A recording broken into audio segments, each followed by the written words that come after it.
And with that, we open the gates and we begin session 0 of Ravenloft 1921, the pre-modern take on Curse of Strahd. My name is Rob, aka Lantern Noir, and I get to have all the fun of being the dungeon guide. I have kind of suspended the use of the term dungeon master, for the historical reference being a little bit icky, and second being, I'm not really the master of anything here. I'm just kind of like pointing people down a path and hoping to gosh they actually follow it, which usually they don't, and I have to go drag them back onto the path, screaming and kicking and patching up wounds. Like any other guide does. They're really more like guidelines. Exactly. Exactly. So, on that note, I love to let the table introduce themselves as to who they are, who their first D&D character was. God. That they are willing to share, or that they can remember, and then who they're going to be playing for this campaign. And we'll go around the table. We're going to start with my dear friend for over 20 years, Outer Dork. Yeah, so this is my real first outing on Twitch, so bear with me here. But yeah, I am Outer Dork, otherwise known as Andy. I have known Rob since, he was teaching me physics and desperately trying to teach me C++. Bless your heart, you tried so hard. My first D&D character that I am willing to admit to was probably Gorgol Stonehand, who was an Ogren fighter from the Iron Kingdoms setting for D&D 3.0, who I played through most of college through at this point, somewhat legendary campaign setting called the Witchfire Trilogy from a company called Privateer Press. We had a ton of fun with that. It was a blast. For this game, I am playing Luis Harburg, a magician and thespian out of New York with some odd connections to the occult that will be explored potentially as time goes on. Which I'm looking forward to because I have no idea how Elder Gods work yet. Good, that makes two of us. Cool. Hey, Shan, we're glad to have you here. And then June? Hi, I'm June. I'm playing Agnes Devereaux, who is a rogue archaeologist. Rogue class, and she is an archaeologist, so this is going to get interesting. The first character I ever played, I think I'm going to say the name wrong. I know the last name. I'm just going to say her last name because I don't remember the first name. Her last name was Timbershroom, and she was a gnome warlock who had no idea how she got her magic because I didn't know what to do for backstory. So I'm like, you have amnesia. We're going to figure it out as we go. We're going to decide what the DM... We're going to go with whatever the DM gives me. And the campaign lasted 3 sessions. Oh. That's a decent length campaign. I don't think we ever leveled up. Oh no. She is forever trapped at level 1. She was level 3. It was a level 3 start campaign, so she's trapped at level 3. Oh, the poor thing. Yeah. The poor thing. Yeah, it's okay. Kate upon She's probably dead in a ditch somewhere. Oh, don't say that. Oh, horrible. that got dark. Hi, my name is Kaitapon. I am playing Darling Odessa. She is the bodyguard of the campaign.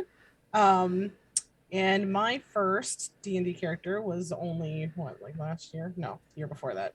Yeah, 2020. I'm a COVID D&D player. Please. And it was a tiefling celestial warlock who, yeah, I was winging it so hard. I'm pretty sure I played her wrong. Like, I had all the spell slots in the world. And, and no one ever corrected me. So I guess, it's not all my fault. But, it's the job of a couple of people at the table, usually. Yeah. They're supposed to kind of... be like, hey, that's kind of sus. How many first level spells are you casting again? Like healing everybody right now? Like, don't you run out of spell slots? Maybe? No? Okay. Possibly. And then last but absolutely not least, back at my table for another campaign, Arwen. I am Arwen Atreides, and I am playing Amelie, aka Amy St. Clair. And my first D&D character was Dernick the Musical, who was a dwarf bard, and he was kind of a homebrew bard class from my new at the time DM, who was like, idea is hilarious. Can I run with it? So he gave me a list of instruments. I was a one-man band. And he gave me a list of like a washboard, a sousaphone, a flute, and he had me pick 3 instruments and then gave them all damage abilities when I played them. And he looks back at it and goes, yeah, that was horribly broken. I'd have to completely redo that, but it was so much fun, and I still am trying to figure out how to come back as him someday, because I had no idea what I was doing, but it was killing people with music was the most fun I've ever had. And that's what we like. There's a new campaign idea. Everybody has to come back as their first character and play them correctly and like real modded. Like, well, I can't because mine's dead. There's this new thing in Ravenloft where you can come back as like a ghost. Yeah, because my first character was, and I don't recall his name, I think he was a fighter, because my little sister made a rogue. And then whatever happened, my cousin who was running the game decided that he was going to introduce her to the party in a way that we attacked her. Oh. So she killed my character. Oh, that's rude. That's one way to get out a sibling rivalry. And we still talk about the fact that we were all upstairs in my room. We were all playing D&D, and little Robbie came downstairs in a way that we attacked her. And a little tear was going down because I wasn't allowed to play anymore because Sarah killed my character. Oh, that's just mean. Yep. Yeah. And she doesn't, every once in a while, she likes to remind me that, hey, I've killed your character. I can take care of myself. Oh. I like that that's not ever so often she apologizes. It's every so often she flexes. No, just twist the dagger. Twist it. Remember, it's in your back. I think it's time for a rematch. Yeah. And nowadays it's like, okay. We'll bring back. Yeah. Make a deck save. Oh, you missed. A couch falls on you. Yeah. Wow. We'll bring back all our characters and we'll get revenge for yours. There you go. There we go. That's why we're all reunited. I can blow her head off with my sousaphone. I can stick my pseudo That dragon on her. happened. I got a critical hit, and there were like 2 hit points left on this orc, and my brother was like, "How do you want to do it?" And I blew his head clean off with my big It was wonderful. Well, sometimes that's just the way the dice roll. Yeah. We're still trying to figure out in our Discord exactly how a group of, I think, 5th level characters managed to kill an adult white dragon without it getting an action. What? Oh, Monks. that's All monks. impressive. All monks. I think there may have been some tactical errors on the DM's part. Pikachu face. But we are discussing it. Yeah, we're currently in negotiations. How did that happen again? But the good news, there are no dragons in this campaign, so that we should be good to go on. I have an agenda that we're going to kind of work our way down, although it can be done in kind of any order because they're all just things that have to happen at session 0. Are there going to be any dungeons? Because if there's neither dungeons or dragons, we might actually have a problem with the International Committee. I'll be taking notes to hand over to HR. Oh my god. Resources. Now, to be fair, that is kind of part of the reason you have a session 0. It is kind of like that onboarding HR meeting. Mm-hmm. These are things that happen in our workplace. These are things that don't. Kind of like that scene in Criminal Minds when they open the episode with them in an HR meeting discussing terms you don't use to refer to coworkers. Oh my god. Remember that scene? This is about Morgan and Garcia, isn't it? And then they cut to them. I'm like, yep, it is. Yep, it is. And for those playing at home, That is a classic example of the kinds of things you cannot do in the workplace. Trust me, I've been through those meetings. Ugh. Anyway. My company's so small, we don't have HR.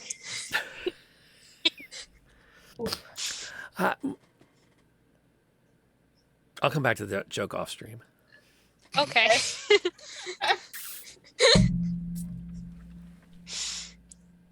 So speaking of such things, one of the things that I prefer to set up early on is the idea of making sure we're all on board with the fade to black as a concept.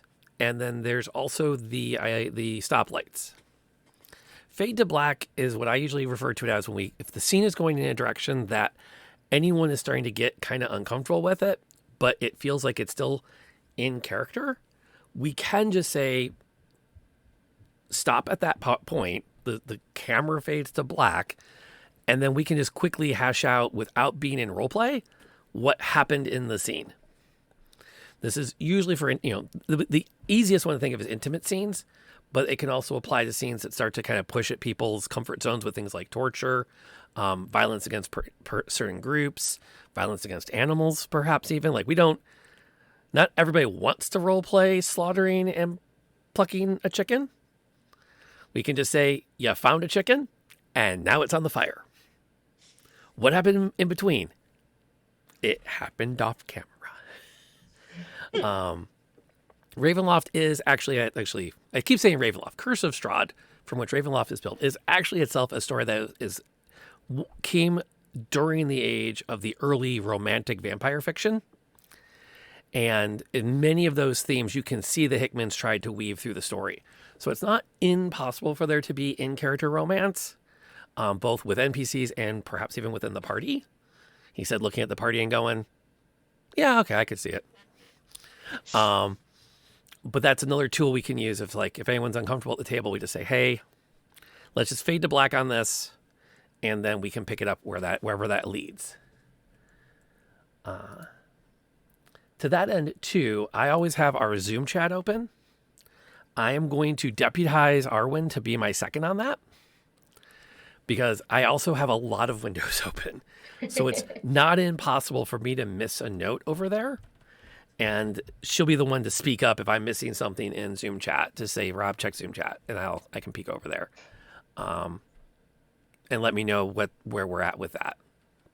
From the color point of view, I like to do just a real simple, I'll ask you how we're doing, and the easiest answers are give me a color, green, yellow, or red. So if things feel like they're getting tense, or if I'm picking up a vibe at the table, or you can spontaneously type that into the Zoom chat if you don't want to say it out loud, those all communicate how we're doing. Green means good, keep doing what you're doing. Yellow means, yeah, I don't know about this. This might be a good place to fade to black. This might be a good place to shift gears. Make, kind of like just communicate at the table that things are feeling a little awkward. And then red is a full stop. If anyone ever types red in our Zoom chat, we will be going to a BRB screen. We'll have a chance to breathe, talk as a group of 5 without the audience, maybe even call it a night and agree to come back on Discord later to say, hey, how are we feeling about continuing this game or not? It is not a sign of anything weak or negative if you call a red. It just means that something happened that made you highly uncomfortable, and we're not here for that. We're here to have fun, and if we're not having fun, we're doing it wrong. And that's kind of, as far as I know, like the biggest rule with role-playing games. If you're not having a good time, you need to do something different. So I don't want anyone to hit a spot where you don't want to come back on a given week because something happened that you didn't feel got addressed. Does that work? And are there questions or observations? I think those are both very good systems. Cool beans. Everybody else feel pretty solid with that? Yep. Sounds good. Yep. Pretty comparable to the rules I run in my games, so I'm all for it. Yeah. Well, what's neat at the in person, I feel like it's actually a little harder to feel safe at the game because there's that visual pressure around the table, and it's not as easy to slip a secret note to the DM. It's a lot harder in person to write on a note, this is making me really uncomfortable. It's reminding me of this one time in college. Can we please change gears, fold it, and hand it? Whereas you can type that in Zoom chat and only 2 people know what happened. That's what texting is for. Yes. Yeah. I have back definitely in our day, that wasn't an option. Okay, greatest way to send secret messages to your team at the table. That's how we get secret messages from my DM person. Arwen, check your phone. Oh no. Words that inspire panic. Please check your phone. Uh-oh. Can I speak to you for a second? We need to talk. Hey, can we talk? I very nearly fired a manager over his tendency to do that to me. Oh my god. We need to talk. He'd do that all the time, and it'd be like, I got a cool project I think you'll be great for. Okay, we need to talk about how you preface things. We need to talk about how you say we need to talk. Uh-huh. I trained him, but it took me like 2 years. Yeah. We need to talk. Panic. Mm-hmm.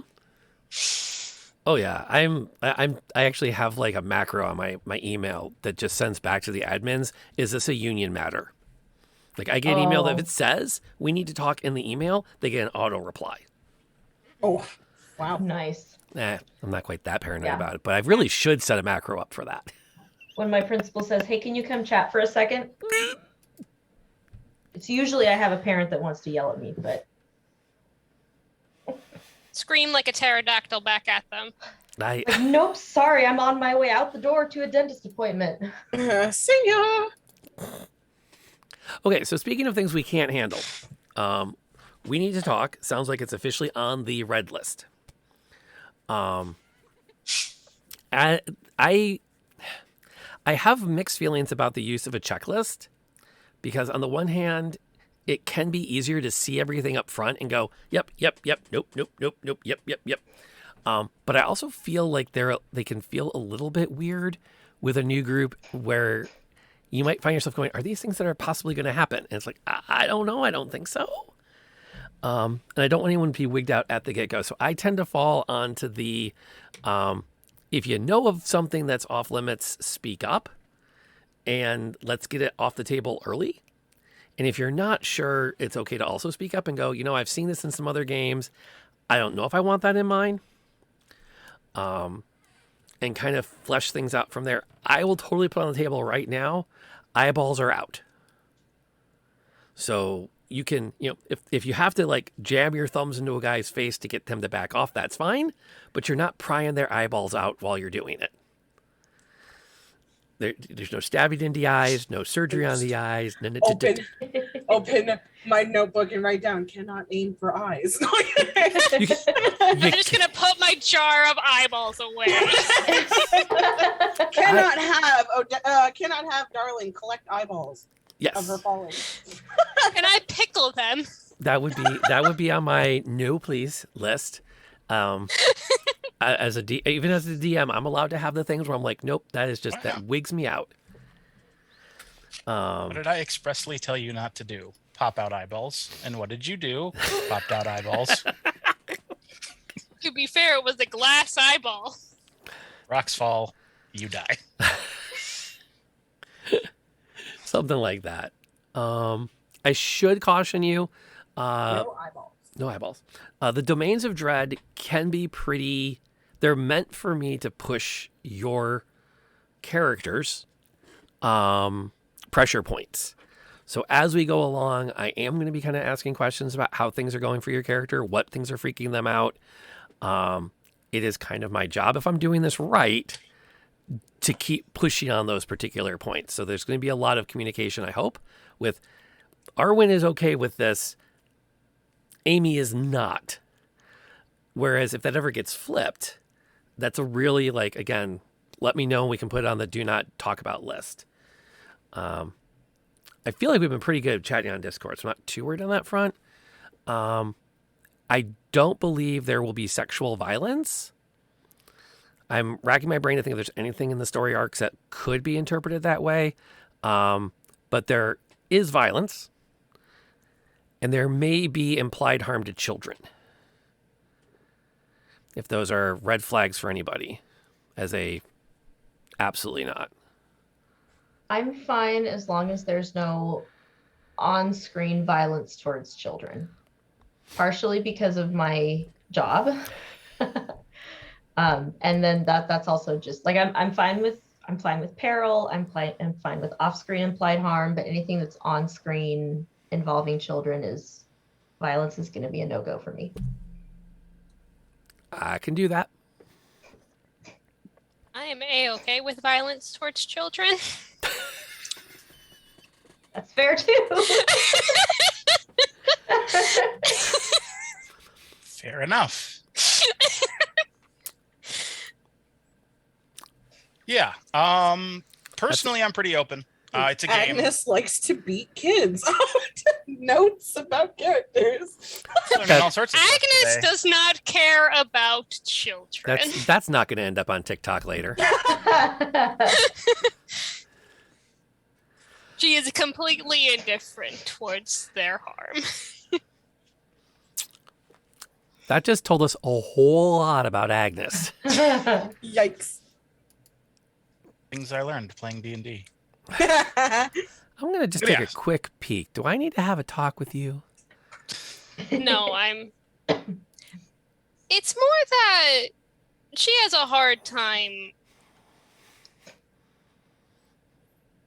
emotionally connecting with people in peril or people in general.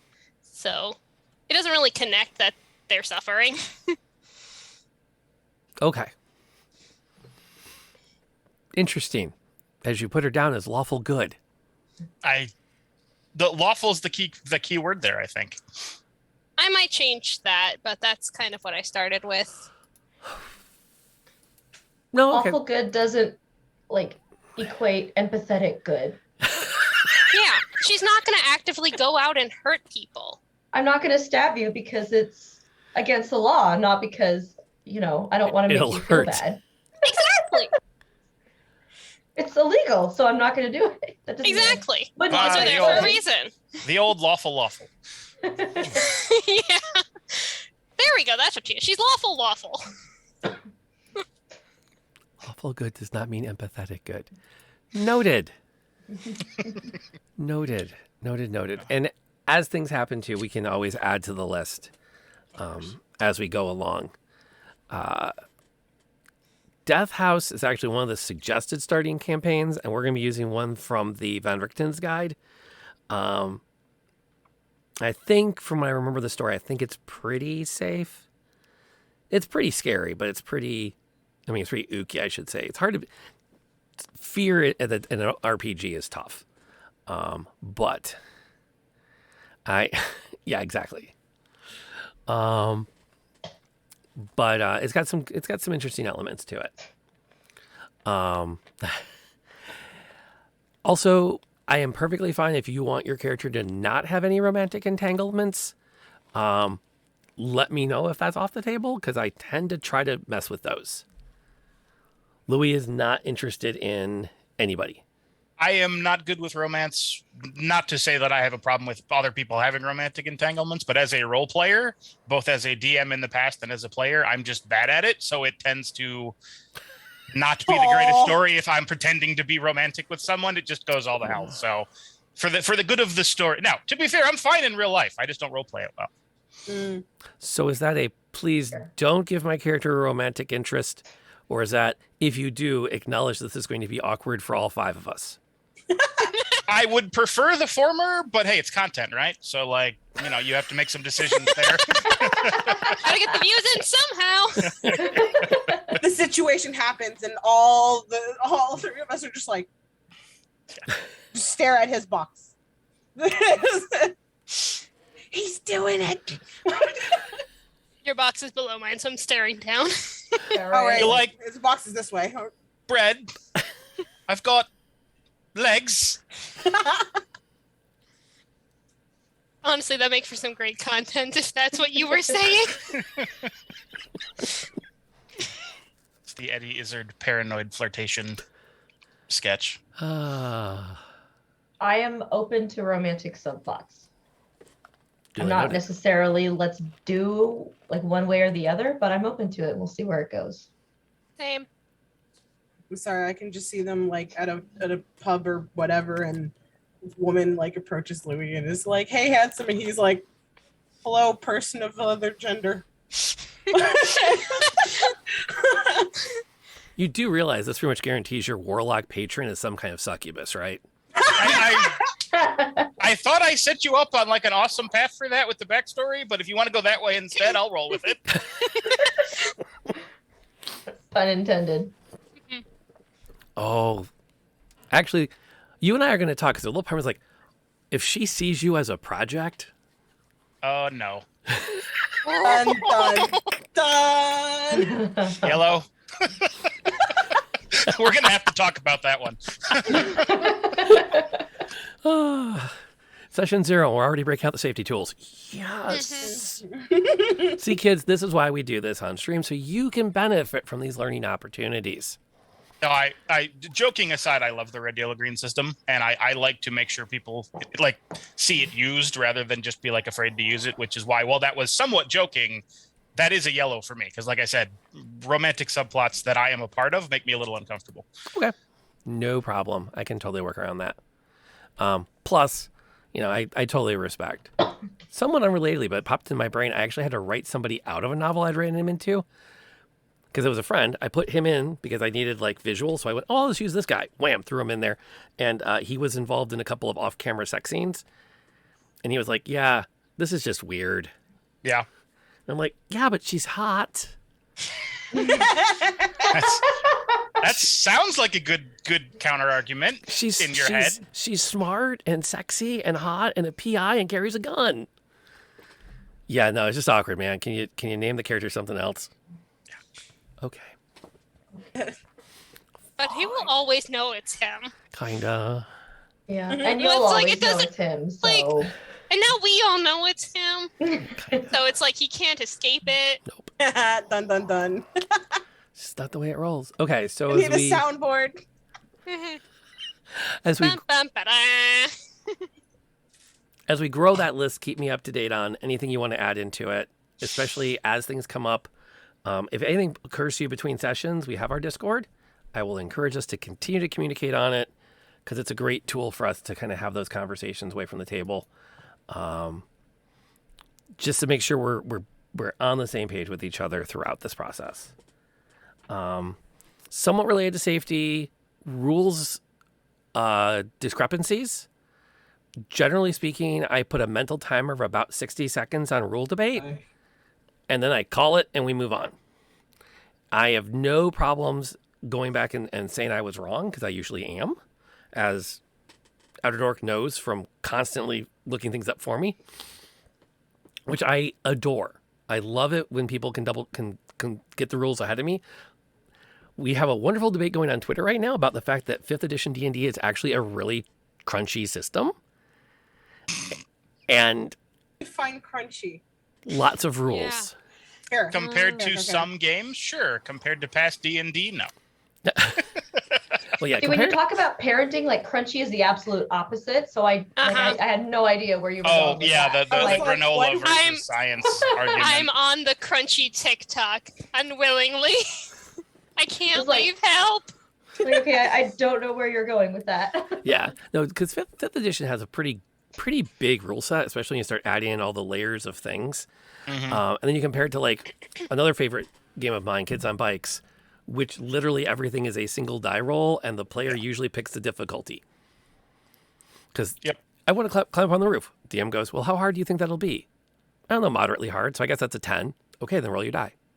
I think That's that's it. a really fascinating system, and I really want to try that sometime. Well, it's not impossible for there to be another take on Ravenloft in the near future. By which I mean near as in like Christmas-ish. Good to know. I'm I going have- to I ignore have the the fact book. that that's near. Yeah. I'm gonna roll to see if I can climb to the top of the Christmas tree.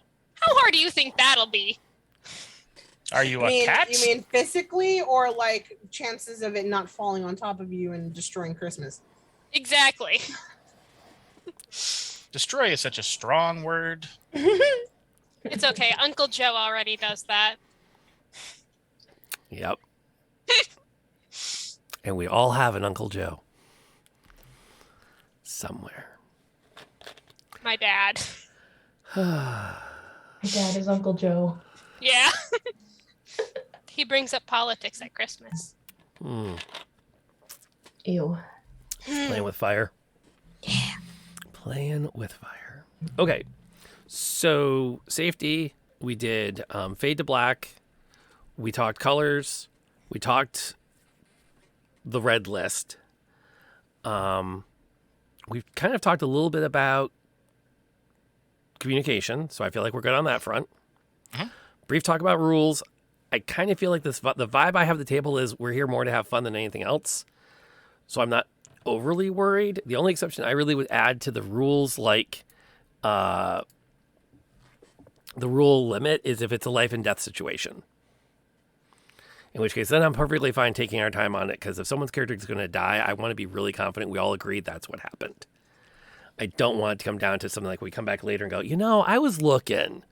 I had a legendary resistance I could have used. Because that would be kind of unfun. I am perfectly content to be a real rules lawyer when I am not playing or when I'm the DM, because that's kind of the job. As a player in your game on camera in real time, I will not be grabbing books and checking rules. I'm pretty much content. Not something I want to be spending my time doing. I'd rather be role playing and having fun. And like as a DM, my rule has always been I'm going to screw up the rules, but they're my rules to screw up. So if I completely messed up your character, let me know and we'll make it right as best we can. But other than that, let me know if I'm wrong. Cool. But if it's a big deal, we'll figure it out after the game. And that's kind of how I will, as a player, that's how I like to treat my game masters or dungeon guide. I'll have to get used to saying that. I'm going to have to update my lexicon. But, so yeah, in general, I know the 5th Ed rules fairly well. I've played a couple of campaigns. I've run 3 campaigns and I've just started the 4th. So if I know the answer, I'll give it to you. But if I'm not sure either, I'm just going to defer to you. We can work with that. Yeah, cool. I think that covers that. We do have a rule we have to agree on. While we're talking rules, I feel like, and this is what's funny, again, the RPG Twitter space is full of opinions, most of them negative and toxic. But one of the big ones is why use Dungeons and Dragons for so many other when you're not in a high fantasy setting, when you could use Call of Cthulhu, when you could use GURPS, when you can use the Fate system. And I'll be honest, I just find Dungeons and Dragons to be the right level of rules to kind of mediate everything. But we have to talk about guns. And I do not have a strong opinion on these. So here's what I want to put on the table for y'all to figure out. And you guys figure out what it is you want. We can in the D&D rulebook, there are guns. They're tied to proficiencies, tied to martial classes. They do about double the damage of any other ranged weapons, which doesn't faze me terribly because I tend to see hit points in any context within the D&D rule set as being fatigue points more than health points. So they represent dodging for cover. They represent having to catch your breath. They represent being pushed back in a fight. So losing hit points to a gunshot doesn't mean you get hit. It means you've become anxious at trying to avoid getting hit. We can use the rules as written with guns being as they are statted, which are about double the damage of ranged weapons, but you have to track every bullet because there will be a finite number of bullets in the game. Option 2. I find some time in the next week to go in and homebrew any firearms you want to start with or find by just slapping the name 1911 Springfield on a heavy crossbow, and that's what you use. If you're willing to stat it as a crossbow, I won't make you track ammo on it. Because I know with my games, I've always been able to not make people track ammo, but I also haven't given them super weapons either. So I kind of feel like that's like the balancing act. If you want to find yourselves with a really interesting club later, we can do the high damage weapons. Or we can go the other direction and we don't have to do that. But then again, you lose some of that punch factor of you lined up a shot with the Winchester and the zombie kept coming because it only took 6 damage. What are the table thoughts? I'm a warlock. Which sort of, one, probably wouldn't be using a gun anyway. 2, has the closest thing magic has to a gun in his back pocket in general. And so I'm fine. Like, I think rule as written is fine in trekking ammo. I think the mounting concern of limited ammo in a game that is horror-based can be very thematic. That's why a lot of horror games use limited ammunition as a mechanic, looking at you, Resident Evil. So I think that fits if you allow high-powered weaponry, but include, a very scarce resource in the amount of ammo you were carrying. Because even in the 20s, while we didn't have, a lot of rules, I doubt people were packing like ammo case after ammo case into their carry-on luggage. So I think that makes sense both thematically and rules-wise. But I'm probably like, Luis won't be carrying a firearm. It's not his thing. So I don't really have a pony in this race. The June, your first concept art on Agnes had her holding a revolver. So do you have a take? Yeah, because I pictured her having a pistol, a small pistol, like a purse pistol almost, for self-defense, just to hide amongst her person, but not her main weapon. Because it's not very classy for a woman to go in guns a-blazing, but it would be like a backup thing she has if she can't get to her other weapons that she would prefer to use if she uses a weapon at all. A shovel. Mm-hmm. Oh, that's for after the battle. I think I don't know if maybe just Arwen, I don't know if you were planning on using any firearms. I'm not starting anything. I'm not starting with one, but if I picked one up along the way, I'd take the opportunity to use it. I don't know how that works with my. I would have to take a look at how that works with my monk stuff though, because I don't know. Yeah, I was gonna say proficiency wise. I think what might be easiest, because we're not that heavily dependent on running guns a-blazing necessarily, would be the reskinning of the crossbow, but maybe homebrew rule that if you hit an at 20, maybe that's a headshot, and that might do some special crit damage. I'm almost always in favor of homebrewing because I like simplicity, especially when you're in the middle of combat and if you're trying to keep track of too many things. I'm usually in favor of, okay, it's less of a punch, but it's easier for everybody to keep track of, and it still works thematically, and we're moving along.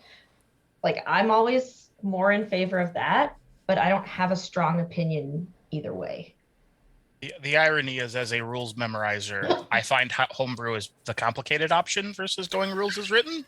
See, I like knowing what the rules are, but I also like being able to balance. I know what the rule is, but in this point, it's going to be more complicated to play by the rules than it would be to just, narrative. Makes sense. So I like knowing the rules, but I also like knowing when to break or bend the rules because it's going to make things less fun or bottleneck things. Yeah, that makes perfect sense. Let So me I'm good either check way. really quick then. I have June's character sheet in front of me. I'm going to go into your inventory really quick. I was gonna say, like I said, we're not really going in guns blazing, but also that makes if we were fighting theoretical zombies and you get the 20, it makes it even more exciting and theatrical that you I got a headshot. Yeah, and I wouldn't mind keeping track of ammo because it does add to the atmosphere of it being a horror game. So you have to be very resource managed with it.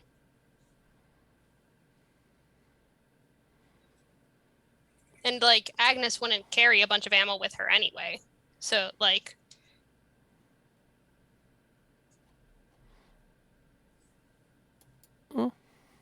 That's fair. That's fair. Yeah.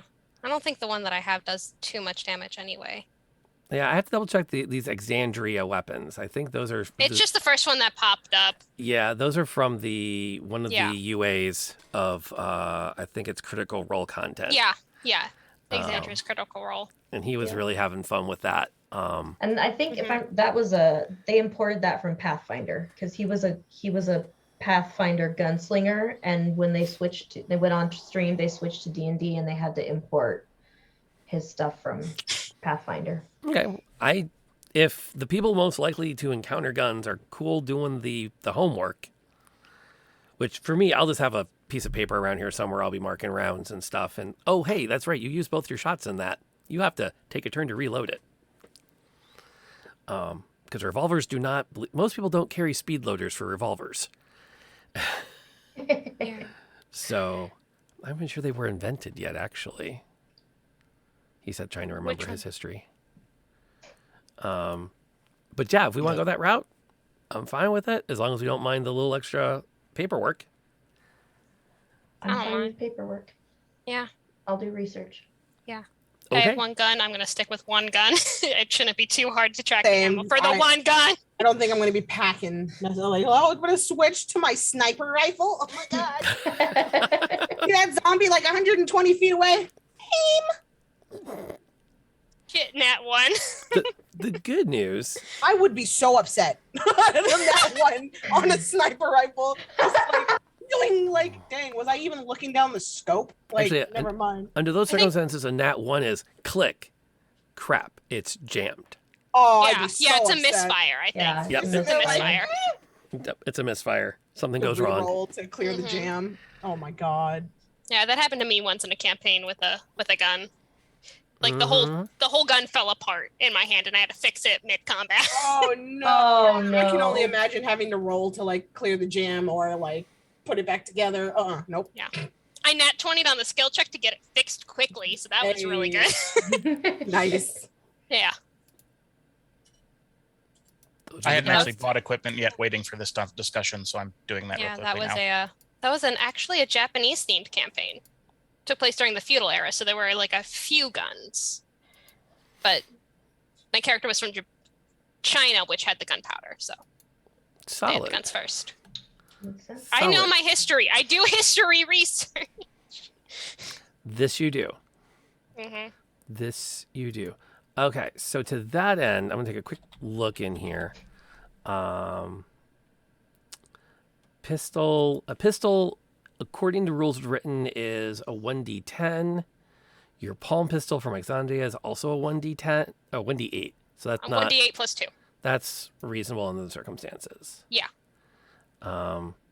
Yeah, I think we can handle that. I will Right. figure out. Did I miss the conversation about equipment in my Discord bandiness? I don't think we had one. We just Okay. mentioned we'd have to figure out guns. Mm-hmm. Okay. Yep. Yeah. 'Cause I The didn't discussion touch. was that we needed to I'm have just a going with discussion. this starting equipment and then Yep. gonna hand wave some of it. Starting equipment and anything else you think within reason. I can look at all of your character sheets and I can very quietly edit them. And I have an Yeah. overabundance of daggers just because that's how the game works. I don't actually plan to carry more than one. It was just like, choose a crossbow, which he's not going to carry as a 1920s thespian, or a simple weapon. Oh, I'll take a dagger. All right, as a warlock, you get simple armor and 2 daggers. They could be like throwing knives, like for a magician trick. I was gonna say. You know, that's not a bad thought. I- There I you have go. Not definitely- consider Problem solved. the lovely woman in the spinning. I Yeah. have- All I have right. definitely like in a. You've other sold me on his campaign- overabundance of daggers. I have definitely in another campaign stolen an entire bag of daggers and just kind of hoarded them and threw them as I went. So, I mean, could be fun. Just keep them in your little void storage, and then you're like, "Wah!" I have a bag of holding, but only for daggers. Infinite daggers. No, they got to be a void storage so that you can summon the little portal to throw them magically. Oh yes, because he's a magician. A magician. there is a wondrous item in the 5th edition book called the Bracer of Daggers, where you literally create a dagger off of it that you can then throw. Oh, I want it. Ooh. I want it. I gave it to a young lady that was playing in a game I ran at a community center because I needed to calm her down. So I gave her infinite throwing daggers. The catch was every time she got like off task, her bracelet would burn and she'd start taking hit point damage. Ooh. Because she'd say, I want to go do a thing. Your bracelet starts to get hot. Oh, darn it. No, I don't. Like a bark collar. Plot collar. Plot collar. I can't, for the life of me, I can't remember her name, but she would answer to Princess Stabby Stabby. And you remember her. Yes. Princess Stabby Stabby. Yep. And she played a rogue, and that's what she wanted to do. Can I stab them? No, these are the people who are telling you about the mission. Okay, so after they tell us, can I stab them? Oh my god. Well, they're going to pay you. Right, so I have to wait till we do the mission, get paid, and then I stab them. Oh my god. And then take the rest of their money. So is she chaotic evil? She said she was lawful good, but I'm not sure she really understood what it meant. No. No. Not how this works. That's not how that works. That's not how any of this works. Oh. Oh, honey. I appreciate your enthusiasm, but no. I once played a chaotic evil child who the first thing they did was stab 2 other children.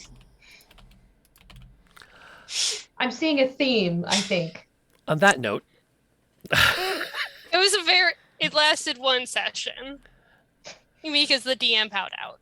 But Possibly because of the stabby child in his game. we were friends. That's the thing. We were friends before that happened. Were you friends after that happened? I feel like so. before is not We haven't talked in a hot second. It was a COVID campaign, okay? Most of my campaigns are COVID campaigns, so it's like... it's forgivable. Mm-hmm. It's forgivable. How are we all doing tonight, by the way, as far as time in seat? We are at a little bit under an hour mark. We're about to start working on backgrounds that can take a pretty good stretch of time with 4 of us, 4 of you at the table. Do we need a break or should we plow on in? I generally will need a break about once every hour to stretch out because I am prone to blood clots. Oh. Okay. In that case, we are going to take that 5-minute stretch break because the last thing, it would be interesting for ratings, but we would prefer not to have any strokes on stream. Loot. There you go. It's still the same code I had up this morning if you've already redeemed it. But I will take a second before we take our break to mention that the Streamloots cards will be starting. You can redeem them anytime I'm on, but they really only do anything during D&D games, and you can get them from the link that's posted in the chat. I usually have a coupon so that every couple weeks we offer everyone that comes around a free pack of 3. And you can support the stream by buying more packs, which lets you do more rerolls, give the PCs advantage, give the NPCs advantage. My personal favorite, max damage. Because yes, that's the thing. Somebody can throw down a card while you're playing, and we have love. Thank you. Yeah, they can throw down a card that says, okay, the NPC's next hit will be max damage. Nice. And it gives chat a chance to kind of like really get into it because then they can start to time those cards. Don't waste it on the zombie. Wait till Strahd shows up. Yes. It was hidden by the... Oh, no. Oh, you're right. Eep. You're right. Let me fix that. Okay. There. Programming note. Thank you for that. I will fix it. In fact, I will return that card to you while we're on break. Speaking of which, while we're on break, you do have homework for the next 3 minutes. Who knows who? Before you step on the plane in London. So if you remember the premise, there is an expedition in Cairo that all 4 of you are joining. Now, there are others on the expedition. You are not the whole of it. There's going to be about 10 or so academics and adventurers signed on in London to fly there. So you've all arrived in London. You'll then fly to Amsterdam. You'll then fly to Bucharest. And then from there, you'll fly yet again to Cairo. So when you board in London, who already has a little bit of a history and who doesn't? And so muse on that while you're on break. I will tweak a few things here. We'll meet back here in 4 minutes. If you're watching us and you're subscribed, enjoy the clips. If you're not subscribed, apologize for a quick ad so we can turn off the pre-rolls. We'll see y'all back here in 3 to 5.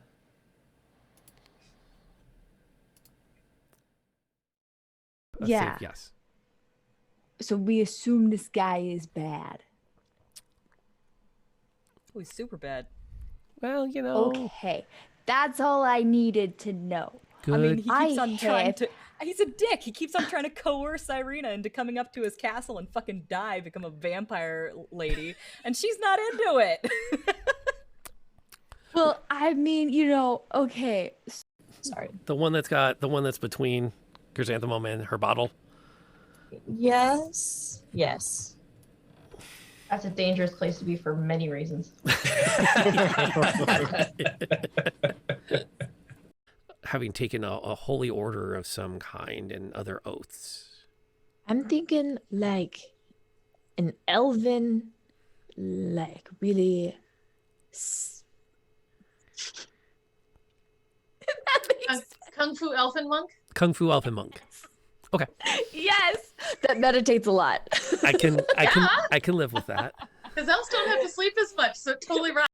I'm heading that way. I'll tackle Oh, her she ass already has again. the potion. She already has the potion. No, she just handed you the book, and as soon as your hands touched it, she let go and run. She's not going to take the potion? She's got bigger fish to fry, like getting her ass out of there. You shot her. I'm trying to unshoot her to the best of my abilities. It seemed like a good idea at the time. I feel like we should not be meddling anyway. If there's someone killing someone else, it might be for a good reason. You don't know. Oh my.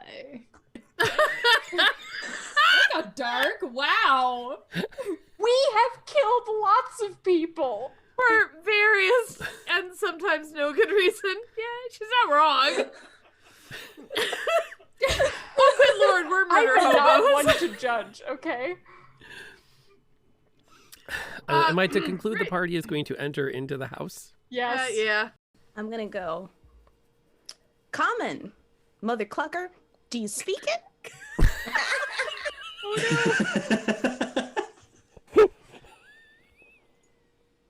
We need some information.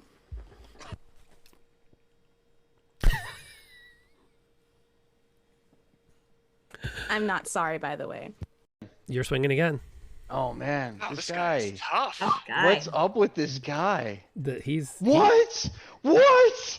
This doesn't happen. This doesn't happen. All right, we're going. Let's go. Okay.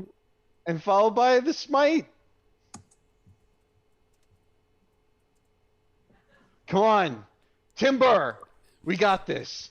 I mean, if he doesn't go down now, I don't know. And he finally drops.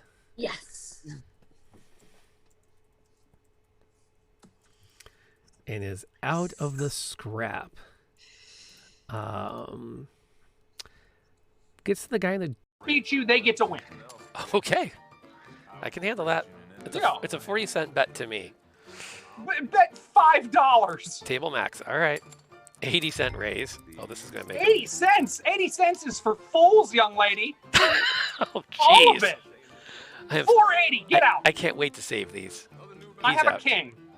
I have a king. Get out. Yes. You were wondering if I had a king? I have a king. Out. Get out. Out. Oh, she's going to go in. She She's doesn't thinking buy about it. it. She doesn't buy it. Because she has a 4. You think? I think she has an ace 4. Yep. So here's the deal. She's in. Some would say, she's in! Oh. Does she have the other king? Yes. She has the other one? Yep, but we have the 10. And we take that pot away from her. Yep. Special and like not forced or anything. It's brilliant. I think the quote I have in particular is actually came from chat, which was the spell slide into DMs, which then became a spell. That's just it's very endearing. So I love it. I'm going to follow it up by saying that the reaction to receiving a message spell was an absolute, just as far as role play goes. He goes in, he does a few loops, he comes back out, and beep. Okay. Beep once if there's dead bodies in there. Beep twice. No, that doesn't work. All right, beep twice. No, that doesn't work. Okay, beep. Yeah, screw it. I'm going to see if I can sneak up.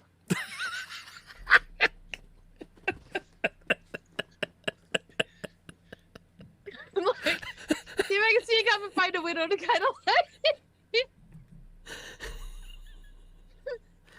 not really the sharpest tack in this box. David.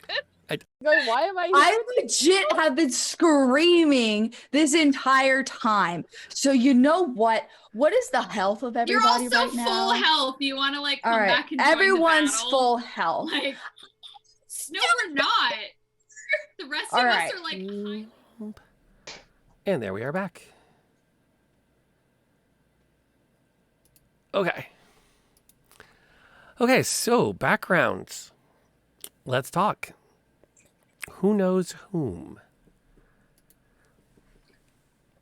Well, I probably wouldn't have gotten out much, but if I was in New York, I think I definitely would have heard of Luis. He has And picked up probably a lot what? of local notoriety. And probably some rumors, and probably like, I don't know what's true and what's not. This like kind of like meeting a local celebrity and being like, I've heard about you. What's all that about? Well, you've had time. Everyone will have had time in London to at least known something about everyone. That's Okay. the bare minimum. The question more is have you had time to have any interactions with them? Okay. Before you arrived. Although, again, I think it's very possible for Amy and Louise to have had some contacts. Perhaps the family has been a beneficiary of the theater. That kind of a That background. definitely checks out. Sure, I can work with that. Okay. I'll make a quick note of that. Anybody else have thoughts? Darling is from London as well, right? No, she's from the Philippines, but she Oh. moved to New York. Is everyone from New York? I actually was like, I was like, is there a pattern we're supposed to be following? And I looked at everybody else's thing and I was like, I guess I gotta go to New York. Like, I just thought I'm from San Francisco, but I thought it like might be interesting if maybe Amy was in town the same time all of Louise's stuff. Like I was thinking about that. I was thinking, oh, if they were like kind of near the same place, maybe she would have heard of him. So that was in the back of my mind. And it was easier to do that than think of a reason she would have been in London. Mm-hmm. But I was gonna say maybe Darling has stopped in London before on the way. Possibility. She knows where the money is. Yeah. Could have used a bodyguard at some point in my travels. May have worked for her father at some point. Mm-hmm. Yeah, I like that. Family ties. Yeah. Okay, so we have 2 knowns and 2 unknowns. That works perfectly fine for these. Now, Arwen's gone through this before, so she has the pleasure of going first. For those that haven't, I should make a marker too of this so that I can come back and find this later, because I firmly believe that this book I have more than gotten my fair share out of in never running a game of it. I bought the book after we did session 0 from Dragon Heist. I was like, I'm getting that book. Mm-hmm. It is an incredibly fun rules light RPG. It's basically Stranger Things, the RPG. But one of the biggest things that they do with it, and this is just me talking about how great Kids on Bikes is as a system, is that the DM is supposed to arrive with minimal prep. Because during your session 0 and most of session 1, the players write the game. So it's a lot of that, like, what kind of story do you want to tell while we're doing this? You can decide what hatches out of the egg and how you're going to deal with it. rather than having me decide it. Yeah, you found an egg, but now what? So, but they give us these great backgrounds to get everything off and running to start the game up, which is 2/3 of the fun. Now, if I could just figure out where I set that D20, because I actually took out a D20, so I'd be ready to do this. And it's a gorgeous D20. It's my new D20 I got from one of my players' husbands who custom made it. Ooh. So this is not a good D20 to Fancy. have lost on my table somewhere. I hope I put it back in the bag. I'm going to look really quick to make sure I should not be panicked. Oh, I did put it back in the bag. Well, because he was really cool. He included 2 D10s and 2 D20s. Ooh. So it's definitely like in that realm of like he's thinking ahead, so you can roll with advantage and stuff. But how many D6s? Just the one. Yeah, I know. It sucks if you play a wizard. I'm a firm believer that all dice sets should have 4 D6s in them, and nobody ever does that. It's either 3 or 1. I can see that. I like 66. I bought a set just that because was- I like the number 6. This is also why you'll never see a 9-sided die in there. I have a fireball set that is 8 matching fire themed. Yeah. Nice. I have one set. That's okay. And they're a metal black and gold dice. Ooh, metal dice.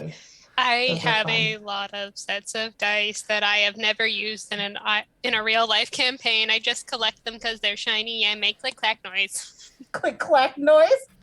Yes. The dice goblin.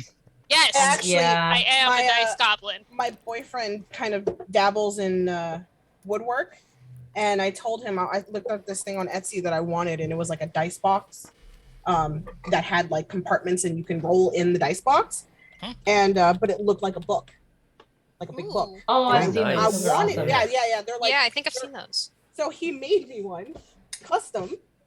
Oh. Ooh. Nice. That's so fun.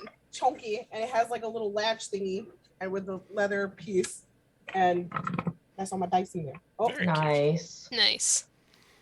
I have Word to my dice. every dice set that I have collected since my original sets were stolen. Oh no! Oh, that's rough. I had a bag of D&D stuff stolen out of my car, which included the first dice set I ever got. Rude. Oh. Hurt to lose, plus several other dice sets that I collected to that point.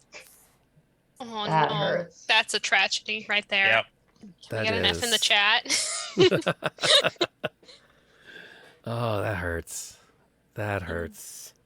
Okay, so to kick off our round of filling in the table, Arwen, a question for Miss St. Clair.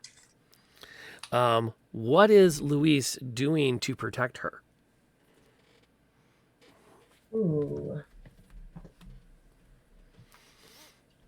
You See, didn't know? this is like my least favorite part because I have to think. Yep. Oh You're no, making me brain think. juice. Yep. Oh no. And you have to assign something to him now. Louise is protecting Amy on some level.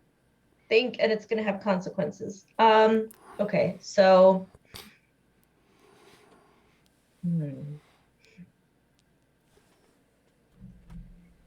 Amy is very sensitive to insults. Anything that carries a whiff of insult, and she's gonna get up in people's faces. So maybe Louise recognizes when a situation is gonna get heated and distracts her somehow, and kind of like I don't know, finds something and oh, squirrel over here, and kind of just gets her out of that situation when he can tell, oh, this is not gonna go well. That's a useful requirement to assign to the guy with, prestidigitation and management. Look, gold squirrel. Now, on the flip side of that, what does Amy do intentionally that annoys Louise? Okay, I feel like I got these same 2 questions last time because I remember answering them about Drumir. Um, she definitely critiques his fashion sense. You're really gonna put those socks together? Did you? Oh, sorry. Did you not know how your shirt was not buttoned right? Like he's a little, from his character art, he's a little eccentric, and she doesn't care, but she knows it bugs him if she just kind of like, you've got this very curated look, and someone comes in and is like, "Oh, I love the kids' party look you've got rocking." She's just kind of like, not maliciously, but like, yeah. Personally attacked. That's a very bold choice. Not many people would think to combine orange and green that way, and that's like, I'm proud of your courage. She's the master of the underhand, like the backhanded fashion compliment, because she both knows fashion from being in a wealthy family, but she doesn't really like it, so she just kind of like pokes fun at it. The best part of this is after 2 attempts to correct the drift in the character art, I just gave up. That is not at all the outfit he's supposed to be wearing. I just stopped trying to get it corrected. That's a bold move there. Jodhpurs, not an inexplicable tunic with a tie. I just gave up. I was like, fine, tunic with a tie. We're going with it. It ended up being kind of jackety. Ish. Jackety-ish. Yeah, he no longer looks like a purple medieval peasant, which is what he started at. That's true. That's true. I tried. And no flame if the artist happens to be nearby. Because the art, I don't dislike the art, but it is not the outfit I had in mind. I tried. No, I understand. I've commissioned art before. It was a battle to get those gloves on our barbarian to not go up to her elbows. Nope, you pick your battles. I've been there. Okay, now here's the good news. I'm going to let you go next. Yay! Wait, that's good news? Yep. Because you get to throw something back at Amy. So the first question, what about this character makes you happy?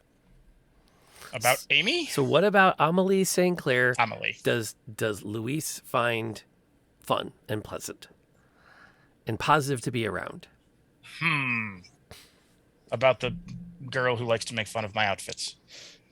Yeah. You still enjoy her company. Why? It's an excellent question. Let me think. She is from a background that understands the theater. And as a thespian who got his start in New York theater scene and, is on this expedition in no small part through the contacts he made, it's nice to have someone who understands why he's here, because amongst scholars and adventurers, he's the actor who's on the plane for some reason. And it's nice to have at least one person to be aware of, his skills and his standing in theatrical society. Theater would probably be like I was thinking about this, would probably be the only perk of her lifestyle that she legitimately enjoyed. Sure. Partially because escapism. Yes. Okay, this is a hard one now. Oh, this is the hard one. Oh, good. Oh, wait, you know what? You've been beat up enough. Let me find a better one. Because these are all the bads are bad. And I don't want to. We want to keep this balanced, a little bit. What? Okay, no easy outs on this. What did Amelie do in the past that Luis still resents her for? She did something really, just still pisses you off a little bit. So we're assuming her family has financial backing ties to the New York theater scene. We've kind of established that so far. Yes. Okay. Shortly after the collapse of the Emperor in Ochre, she suggested that investing in his next performance might be a bad idea and a bad financial investment. Oh no. To her father. Oh no. And nearly cost him his debut role. Harsh. Okay. You don't talk about it anymore much, or if she did, she's forgotten and she never brings it up. It was probably like a throwaway comment, and then didn't like it had almost had really bad consequences. Yeah, that works. I like it. That works. Hey, June, how you doing? Hi. Are you ready? Sure. All right, let's talk about that relationship between Agnes and Darlene. Mm-hmm. Why does Agnes care more about Darlene than she cares about her? Cares about herself? Than she cares about you. Oh. So why does Agnes care more about Darlene than Darlene cares about Agnes?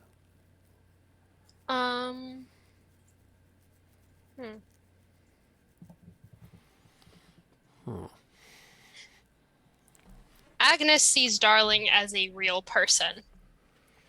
And that is not something she can say about a lot of people. Her mother and her father are among the two people she can really connect with as real people. So she values and cares for Darling because Darling has gotten into that sort of higher echelon of a person to her. Yay. Congratulations. I care if you get hurt.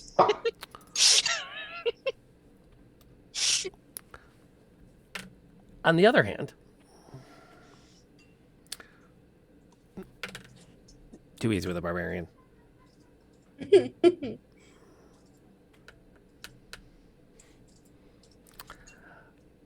Okay.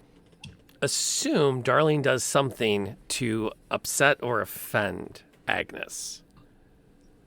What would she have to do to get forgiveness? Oh, forgiveness is a hard thing. Mm-hmm. But it's particular to this character. Yeah.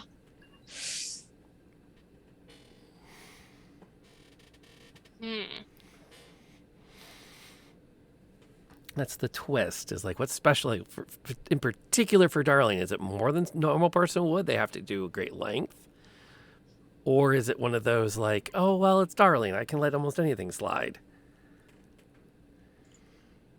See, with Agnes, it's like you cross her, you're on her blacklist forever. She does not forgive. She's like, I don't got time for that. Let's move on. Okay. But because it's Darling, she would give her a second chance to redeem herself, but I don't think even she knows what would get forgiveness. What would, I guess she has the chance of forgiveness rather than outright no forgiveness. Okay. Even if she's not sure how that forgiveness can be earned. All right, got that down. Okay. Great vagueness.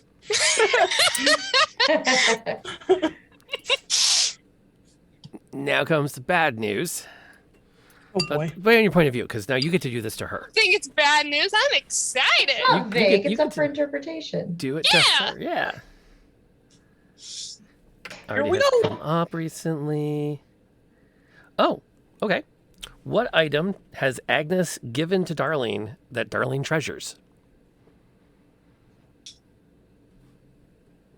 Her pistol. Not like the one she's like that Agnes is carrying, but she's given her own, and that's the only gun she'll ever use if she uses it, because I got these guns.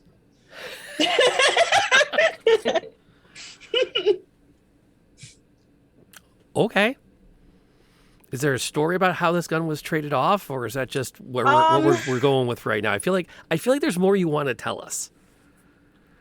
I want to say it was probably like not even maybe just Agnes, but like a thing that her parents and Agnes picked out specifically for Darling because she helps with she's helped her father, and now is like moving on to help Agnes. Okay.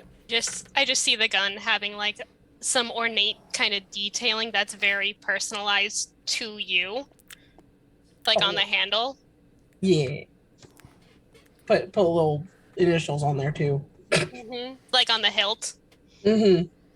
Now, on the other hand, what did Agnes do that Darlene still harbors resentment for? Damn.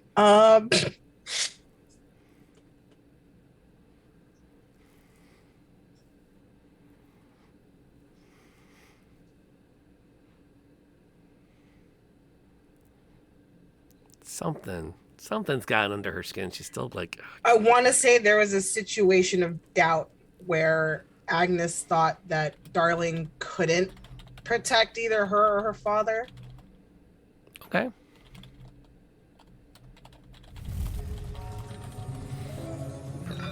Whether it was on Agnes's first expedition on her own and her father hired Darling to go with her, Agnes didn't believe that Darling could do it for whatever reason. Maybe she was just too scared or like nervous about what she was doing. But Darling was like, dang, no trust. No trust. That's not good. That's not good. That's bad. And indeed, welcome, Kidley, and everyone from your channel for coming on over and joining us tonight as we're launching Ravenloft 1921, a pre-modern Dungeons and Dragons game, would you believe? And we are currently doing our session 0. So when we started off, we were doing our safety talk. We were talking red flags. We did a little bit of rule agreements. And now we're doing the Kids on Bikes backgrounds, where the characters are getting to kind of like... This is the fun part, because you don't describe your character, you describe everybody else's character. And they just have to accept what you tell them, sort of. I mean, there's an implied, I don't think so, Jim, but so far it's been kind of good. No one seemed to have had that look in their eye of like yellow. So we've been able to kind of roll with that. And for this, I used the Kids on Bikes rule set, where they have these really great background questions that we get to ask. And so we've just completed going through the characters who know each other versus those that don't. Although I guess I should probably put these in the right, not sponsored. Nah, I'm not. I kind of wish I was. But I should put this in the right box, though. Hear that, so Kids on Bikes? Yeah, Kids on Bikes, if you're watching this stream, sponsor. To Agnes. Tag Kids on Bikes.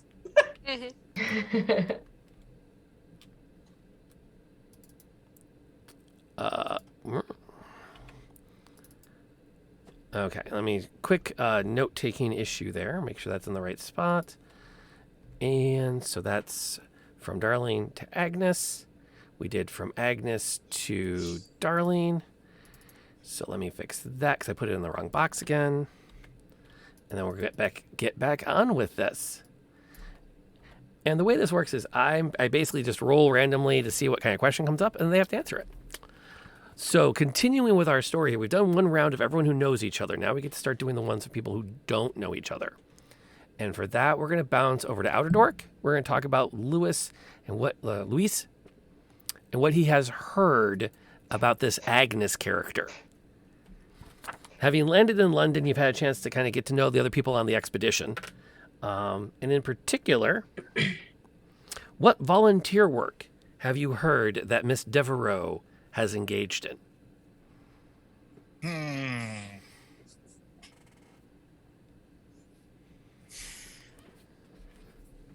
Given our previous conversation, I'm tempted to say something about an orphanage. But I think that might be a little too mean. Let's be honest. She doesn't hate children. She just doesn't care very much. Right. There's nothing. If you want to say you have heard that she volunteers at an orphanage, that, in my opinion, because that means every time she seems completely disconnected from the harm to children, you can go, wait, didn't you volunteer at St. Catherine's we'll Orphanage in London? Oh my gosh. Have you ever worked at a school? Like, there are a lot of people working in schools that don't care for children. I have never worked at a school, actually. It's kind of a thing. I have been to a school and I have experienced that. So that checks out. All right, we'll go with that then. We'll stick with it. I enjoy children, but there are a lot of people that I'm like, why are you here? I ask myself that every Monday. Okay, so we hop over to June, and June, you are going to answer this question about what you've heard about Miss Amelie St. Clair. She's arrived in London not too long ago. You've heard a bit of her background as being, I guess, an American aristocrat. But in particular, oh dear. I love the oh dear. Well, this is adding some immediate tension to the table. Okay. What does Agnes hope to gain by humiliating Amelie? Oh. Oh no. Oh. So that'll tell us a lot about both characters. There's something that she can hope to get out of this if she can put herself above. Okay. So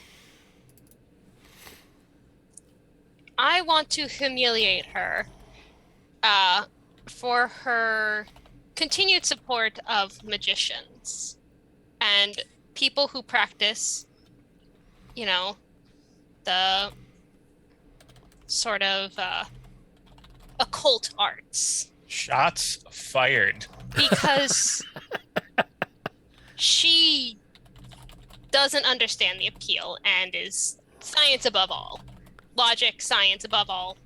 Magic makes no sense. She wants to make herself intellectually superior to Amelie by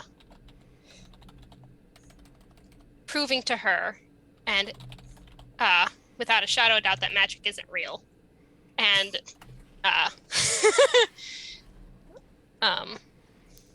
so stage magicians are like the ultimate charlatans. Oh yeah, 100%. Them and mediums. Them and mediums. Oh yes, mediums are definitely charlatans. Oh yeah, yeah. She hates mediums above magicians, but not by much. the glass orb over the shoulder. And... yeah. So to stay, if I can add on to that, the yes and theater could also be one of those. Even if we layer the magician side, it also becomes the whole concept of the theater becomes like the arts are a waste of money.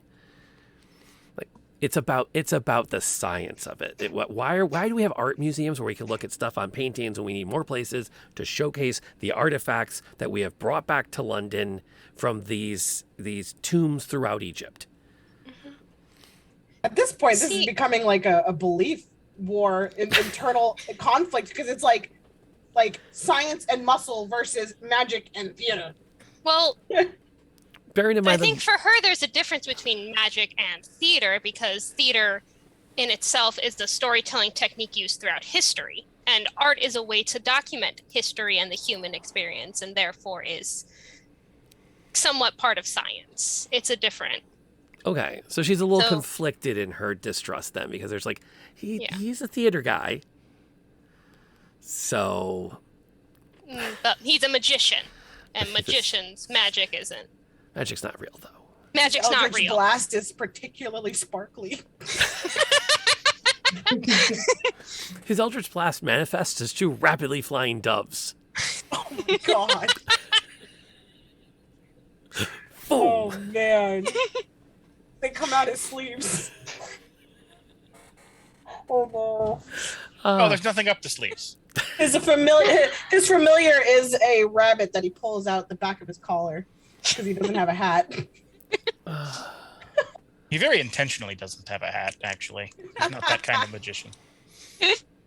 No wand either. Agnes The to... crystal ball. Oh, I'm sorry. His much. Eldritch Blast is a stream of very sharp playing cards just shooting out of his collars. Okay, so we go there. That takes us now over to here. So this is from Amy. So this is for Arwen about Darlene. Oh boy. And in particular, why was your only brief interaction with her so positive? The one time that Darlene and Amelie have crossed paths was like a great experience. What happened? So I feel like, Amelie, she looks prissy. She looks like somebody who has had everything handed to her and couldn't fight her way out of a paper bag. So I think maybe they crossed paths somewhere in the street, or and maybe Darling made a little bit of a snide cut. Maybe like they bumped into each other, and Darling made kind of a snide throwaway comment, and Amelie turned around with her fist out, and they had like a little, 1-2 punches thrown, crowd separates, and kind of like, okay, mutual respect. If I see you again in a dark alley, I'm going to beat the crap out of you. And then went their separate ways. Like, like, look at the princess. What did you say to me? Boom, boom. Okay, let's break it up. Okay, you know what you're doing, but don't cross me again. Go separate ways. But it was kind of like, okay, I respect that. And don't want to break your nice high cheekbones. Something like that. Don't want to break a fingernail. Mm-hmm. I'll break my fingernails on your face, and kind of this little, yeah, okay, you're okay. Your sharp cheekbones will cut her hand as she strikes at you. There you go. Okay, returning the favor. Oh, that's too dark at this stage. Aw. Okay, nope, it's not. Oh, okay. What does Darlene hope to learn about Amelie, this scrapper that she has some begrudging respect for, in order to manipulate her?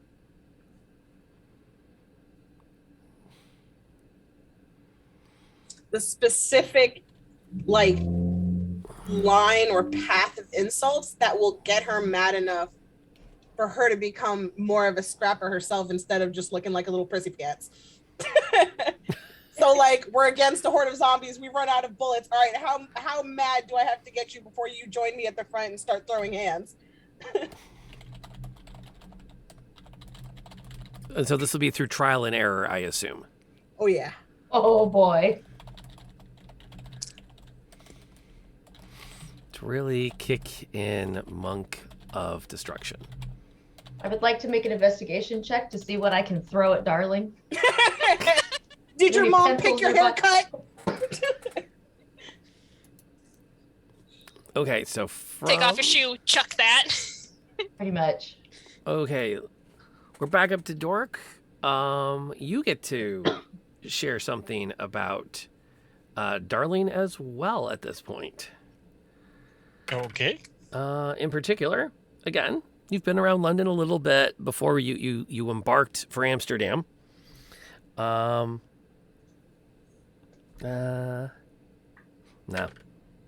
Doesn't work. Let's see. What strange record does Darlene hold around town?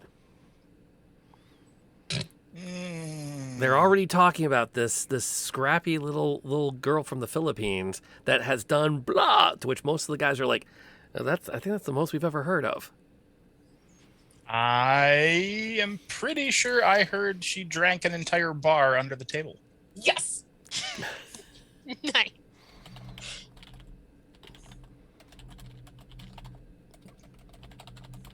Has a record for the most Irish whiskey drunk whilst still able to ramble off Rattlenbog. Perfect. The Irish sobriety test. Mm-hmm. Let's see. Arwen, let's talk. No, wait. I'm sorry, June. Let's talk about Amelie from Agnes's point of view. Wait. From. I was gonna say they did. I think we already did that. I have them in the wrong box. So. Let me move that to the right box. Yep. Blink. I usually am pretty good about keeping these organized. So that means we have to go the other direction, right? Yeah, to Luis, I think. Okay, so we've done that. Hold on, I'm losing track of what I wrote down. I don't think we've had. Hey, Shadow. We've heard from Agnes's view of Luis. No, not yet. We should do that. I mean, by proxy, we kind of have. We kind of have, yes. Yeah, there was a tangential slashing. There was an indirect attack. Collateral damage. Yeah. Attack of opportunity. He moved through the square. Yeah. It was my second attack. What did I do? My bonus action attack. Second wind. We're not doing that. We're not doing that. It was my sneak attack damage. That's already come up. Okay, you know what? We're going to do that one. Because we're going to make you admit it. But yeah. Agnes has heard that Luis has already picked up a habit, or a reputation, for a particular charming habit that everyone around at least the area that you've been staying in London talks about. So, what charming habit is Luis known for throughout the parts of London that he's already had time to be known? Or that you've heard from family that live in New York? You can go either direction. What charming little habit does he have?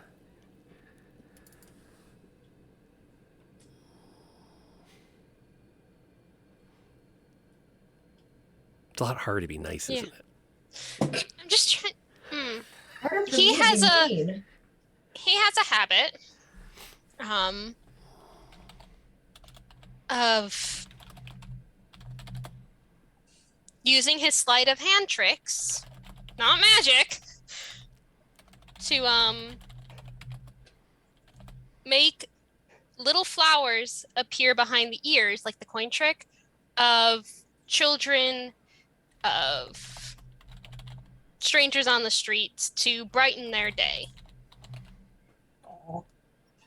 That's cute. Aww. And it's just the little flower that he thinks suits them the best. So it's different for every person. Okay, I'm endeared. That works. Can you imagine him pulling a cactus out? Little cactus. Venus flytrap. That's an awkward moment for that one kid. Oh, look, a daisy. Oh, look, a rose. Oh, look. Oh. Well, the good news is you don't need to water it much. A little cactus has a little flower on top. It's just Lewis's like social commentary, and everybody's like, "Oh, that's so sweet." It's like, yeah, this flower means death. Yeah. Literally a black rose, like. Imagine giving someone a carnation. Oh. Sir. Just. Or a spider lily. Okay, so from I know Amelie, flower language-ish. From Amelie back to Agnes. What terrible loss has she suffered?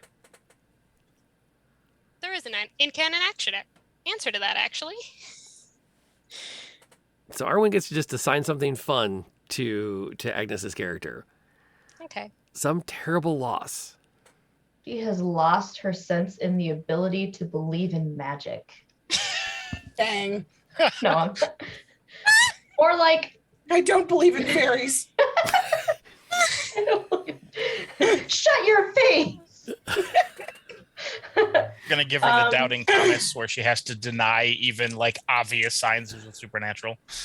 She would, though. She would. If you want to go there, you can go there. I feel it's a little bit of a cop out, but I will allow it under the circumstances. Are you talking about like a person? Whatever you want to do with it.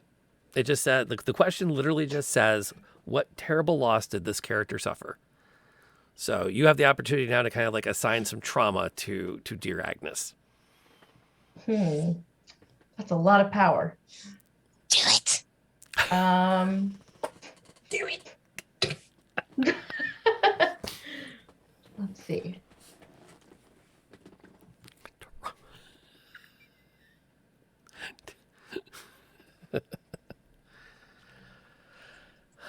I really like not to do a cop out, but I really want to tie it back to the theater thing because that's important to Amelie. And if June is like, I want there to be some connection there, like a reason she hates the theater that is not just the surface reason. So maybe someone she loved, like a beloved, her grandmother died of a heart attack during a particularly exciting theater. Like there was an exciting theater, maybe a magic show or like a play and something. And her grandma just had a heart attack and died. And because of this, June hates the theater, hates magic, has anything to do with it. But it's because, there's no meaning to it. It's silly, it's frivolous. I'm better than that.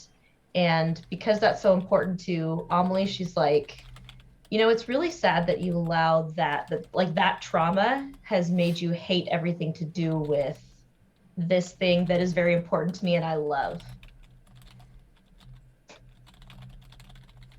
I love that. Thank you. Magic is charlatanism. No, it's because your grandma died. Like a who hurt you kind of thing, but there actually was. There was some legit trauma that happened. Okay, yeah. And now, Kadapon, you've got the last of these. We get to find out a little bit about Darlene and Louise. Let's go. How far would you go to get to know this character and why? How far is Darlene willing to go to get to know Louise? And what about him makes her go, yeah, I want to get to know this guy? At whatever level that is. She wants to get to know him because the whole muscle versus magic argument, and she needs to know how she can literally physically beat magic. Do I just is it possible for me to punch through an Eldritch Blast? Teach me the ways. So yeah, totally selfish reasons, but he's the closest current key for her to be able to be stronger, essentially, and be more marketable. Okay, and that wraps up the background questions. Woo! So I'll slide that book over there. Now, this actually is a really great way for us to bridge into a little bit of world building before we board that plane and set you into it. Where are we at? We're at 9 o'clock. No, I didn't prep for that. I don't want to do that tonight. We didn't turn on enough things to do that. This is a Lovecraftian-inspired film noir setting where there is magic, as we have a warlock character, with a fairly interesting background as to how they ended up selling their soul for magic, as it kind of makes some sense. But to recall, magic itself is in that same 1920s film noir. No one really thinks it's real because it can't be. You all know that Louise is here more as an actor than an expert on the occult, which is also why, on his profile, it even has occult in quotes. Because while some people will say, well, yes, this is our occult expert, everyone's like, doesn't that just mean he reads hieroglyphics? Like, there aren't real curses, are there? Which creates some fun twists, because if Darling is of the opinion that, like, hey, maybe there is something to the occult, that says a lot. That shows a very open mind. And we definitely have at least one person who's like, yeah, there's no such thing as the occult. Everything has a rational explanation. Well, I was going to say, like, even for, like, not necessarily magic and as a actual Filipino person playing a Filipino character, Filipinos are very superstitious. Like, we've got, like, monsters, like, that'll haunt you if you go outside in the middle of the night. So, like, and in other parts of the world, it's just called a centaur. But for us, it's, like, horrifying that he's going to kidnap your kids if you let them out in the middle of the night. Yep. Well, yeah, So- and the Irish have a long tradition of believing in fairies. I think it's the Kelpie, I think is the one I'm thinking of. Yeah. That transforms into a person and lures you to the lake so it can drown you. Yep. That's the one? Okay. Yep. Kelpies are, those are like mermaids, but they're more seaweedy. Mm-hmm. And their water form, I think, is a horse. Oh. Or they're a horse, I think. Oh, that's a Kelpie, isn't it? Yeah, that is a Kelpie. That's what I'm talking about. They're a Yeah. horse. Yep. Oh, yeah, I remember. They're a beautiful horse. You touch them because they're so pretty. Your hand sticks to them and they walk you to the water and drown you that way. Sounds legit. Remembered the legend. I remembered. Yeah. Don't touch pretty horses, guys. You'll drown. Yeah, tell that to my Wednesday night game. Oh dear. Oh boy. Yeah, I had Did I give you ammo? Okay, so like, all right, so they're level 1. Okay, level 1. And they're going through town, and a troop of Imperial Dragoons ride in on celestial horses in bright uniforms with big plumed hats and swords, and like, we own this place attitude. And all 4 of them go, a celestial horse with a magic saddle? We need to steal one. Oh my god. Well, yeah, obviously. Oh no. I'm like, what but level 1. Like, yes, but horse. Yes, but completely horse. understand that. Yes, but horse. Yes, but horse. I'm like, oh my gosh. And then they did. Oh no. They did. They didn't die. They didn't have to completely re-roll the entire party. There were some interesting consequences. The line, we will find the stolen saddle if we have to burn down every building in this godforsaken town in the process, was possibly uttered by the head of the Dragoons. Oh dear. It also put the entire party versus the Dragoons in like a very interesting crash course that has never altered. Yeah. Yeah, it's like every time they start to like the Empire, something happens, they're like, oh, we hate them again. I'm like, you hate them? Okay, all right. I'm not worried. That'll be fine. Which, by the way, if you're chilling out with us tonight and you're not completely sure what I'm talking about, I would encourage you to check out, this should give you all kinds of good links. If you hit those, there's the YouTube channel where all of the games from the Convergence are posted.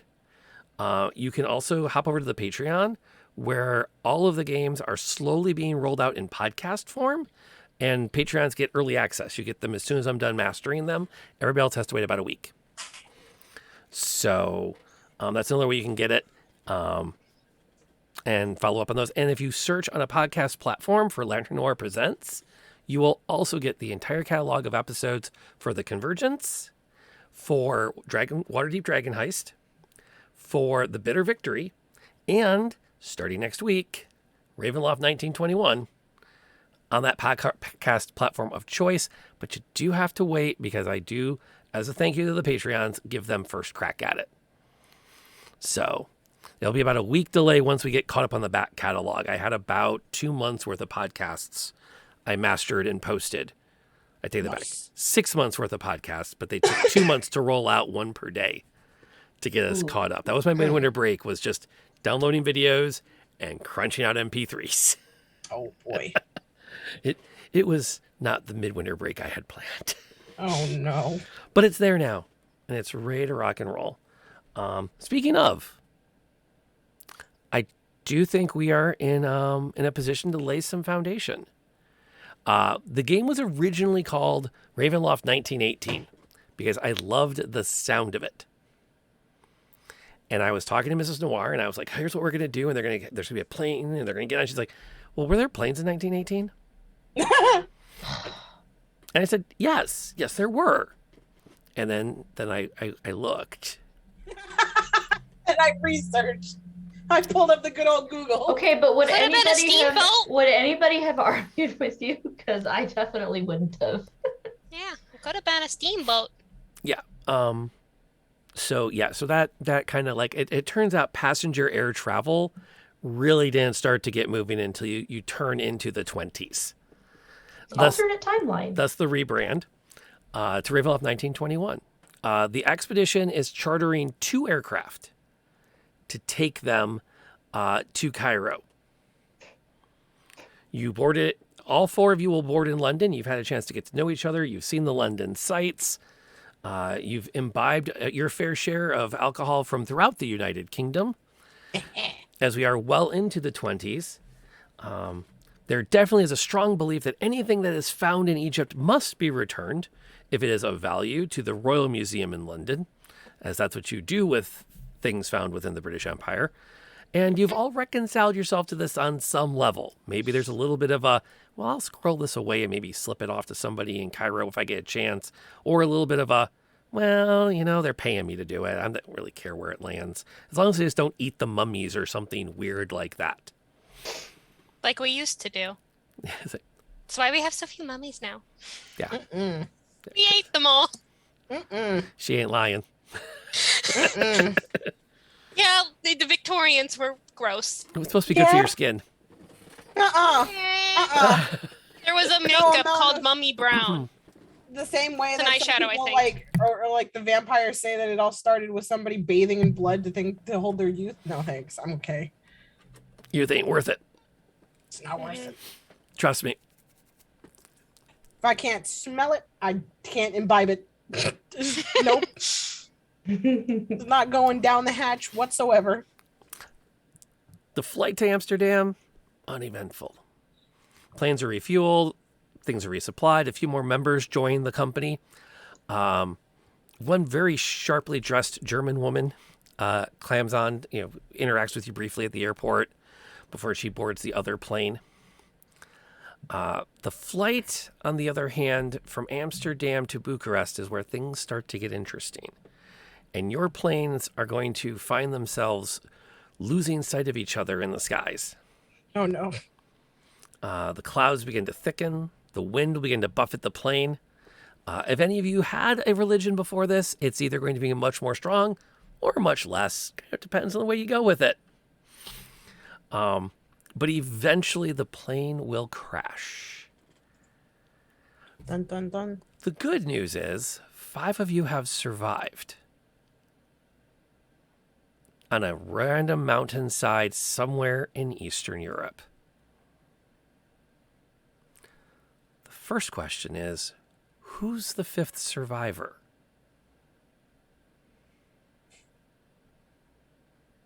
And that is not a DM like hook. That's legit. Okay, you 4. Who is the 5th survivor? What's the equivalent of like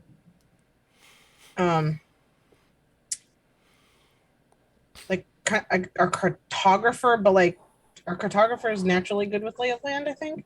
Somebody with survival skills. That's me. Oh, okay. Another person with survival skills, just in case. Listen, redundancies are important. Okay. So we've got someone with some survival skills. Knows their way, where we're going. Where did we land? Where are we? And if we get someone that just says we're in the middle of a forest, I'll be very upset. I was going to say possibly we kept one of our survival guides, but they are probably very good at surviving in, the desert. And we have crashed in the mountains in Eastern Europe. Mm-hmm. Hear me out. A mechanic. Fix the plane! Yeah, but you have a Or pilot turn who the drives plane into a vehicle that we can ride down the mountain. a two-wheeled vehicle. Yeah. Okay, we can work with that. The mechanic who has some survival skills. What's their nationality? Maybe somebody who speaks a local language. So I they, apparently I speak had Goblin. I We had a need to fix question that. about languages yeah. that we were maybe gonna talk about because Oh yeah. we weren't sure. I wasn't sure what to do about like D&D languages or Okay, well, Earth Elvish languages. is French. Mm-hmm. Dwarves speak Scottish. I always put them down as German. I never know why. Okay, that'll work. Kind of my take on it is just somewhere on the notes for your character sheet. If you have X languages, just put down X modern languages, or historic languages if you would prefer. I really don't care. Are we being Already imperialist and assuming that common is English? We are going to be imperialist and going to assume common is English. And to be fair, even in the 20s, English was still pretty prevalent. Plus, it made sense all of you ended up coming through that direction. Now, I do think Darlene is the most likely person to have other languages in her wheelhouse, having had English as a second language, which doesn't comment on her fluency, but it definitely comments on, like, it's already bridged that first gap of, oh, yeah, I'm used to learning stuff. I mean, I'm also have the linguist feat. So you know lots So of I know. languages. I do. So I if already have anyone them written down. besides me has Goblin, what did you pick? So we're in theory equal. So I have Abyssal, Common, Dwarvish, Elvish, Sylvian, and then Thieves' Cant. And I equated them to English, French, German, Latin, and then Arabic/Ancient Egyptian. Okay. Because I felt those worked with the character and her background.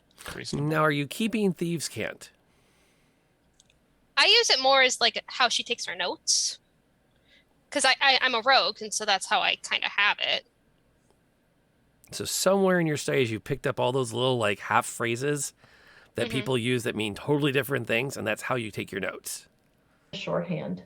Your shorthand is the kind of thing that someone from like the south side of London would go, so you're looking for a place to like rent a cab. Got it.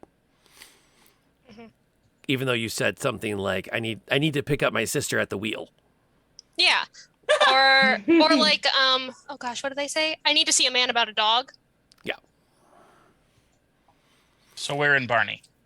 Noted. What? Barney Rebel? Trouble? Cockney Literally slang is just pretty much like- all rhyming slang. I literally just saw somebody say that on a comment thread the other day and thought that was pretty great. That's from Lock, Stock, and Two Smoking Barrels, I think. It's not uncommon. I'm not good at it. Nor am I. That's the only one I know. So I need to figure out a language for Goblin. Yeah, whatever you want to have learned. I'm trying to think what makes sense for Luis, although it's going to be fun to watch people bounce back between Luis and Lewis. Because Well, I think I've called them both, which is half the fun. Okay. So if you pick one, So that's the trick. Oh, okay. You He grew up Lewis because he's from the Midwest, essentially. But he's a thespian in New York, so he's Luis. Okay. Luis. Luis. To which I'm only that Darlene just calls. Luis. Just Luis. You have to enunciate the ooh. So a mechanic who happens to be from Eastern Europe. So he has Gotta some love those. familiarity with the area. Gotta love those coincidences. Okay. I will be putting him together, and that will be getting you started. The good news is, as you've made your way down the mountain and into this kind of a small abandoned hamlet at the base,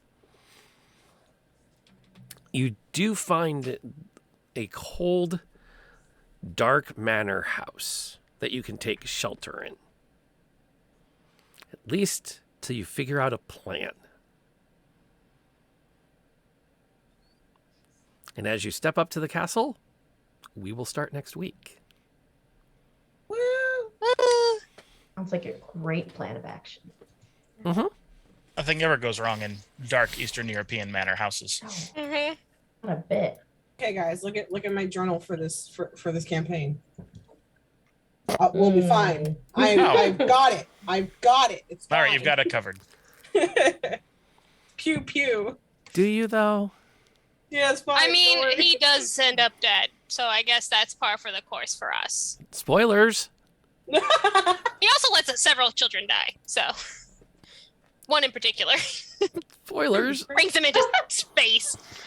How long has this movie been out? These movies been out? Come on, no one cares anymore. Disney Plus, man, Disney Plus. Yeah, no one cares. Figure like after a year, it's my own fault. Yeah. Like I try not to go looking, but if I get a spoiler, I'm like, yeah, that's on me. Like, come on, the memes alone. I did inadvertently do that to a class of 10th graders one time.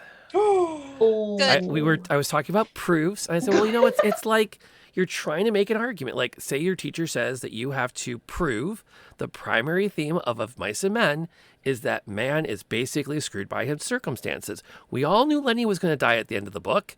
It's just what was going to happen. And then I have like 20 10th graders with these wide eyes staring at me. Y'all haven't finished yet, have you? She just assigned it last week. Oh, no. I was going to say, how many people actually read Mice and Men anymore? But there you go. Man, that hurt. That hurt a lot. Oh, ouch. I actually heard about that one too from one of the English teachers. I feel like you're getting hate mail in the teacher's lounge. Yeah, I was gonna say, I bet that teacher had a lot to say. I've learned a little bit. Now I'm more like, so what books have you finished? So I can reference them for this argument. Mm-hmm. But that's the thing. It's like so funny around the time those movies came out. Like I saw like there's like those funny like posts online of people like English teachers posting a big old sign on their doors talking about, if you talk about Marvel in my room and it's a spoiler, you're getting an F. And I was like, wow, that's super serious. Jeez. I own a comic book shop. None of these movies were surprising to me. It's all just storylines that I've already read. I mean, that's fair, but like I had the same experience. You know what I mean? I did the same thing with like The Walking Dead. I read the books, but then when the deaths actually happened, I still sat there and cried for an hour. Yeah. On the TV show. Because it's like how they present the death and how they die. And those stories diverge pretty dramatically because Yeah. Kirkman set out to tell a different story than the story he had told in the comics. See, that was why though. That's right, the kicker. yeah. I was like, he's not gonna do it. Right. He's not at point. I went to the last Hobbit movie in full cosplay and no makeup because I knew there was going to be no point. When I went to go see No Way Home, my former friend was like, bring tissues. That's all I'm gonna say. And I was like, oh boy. Oh yeah. I was like, oh man, why? Sure enough, I come out of the movie theater like sniffling, like.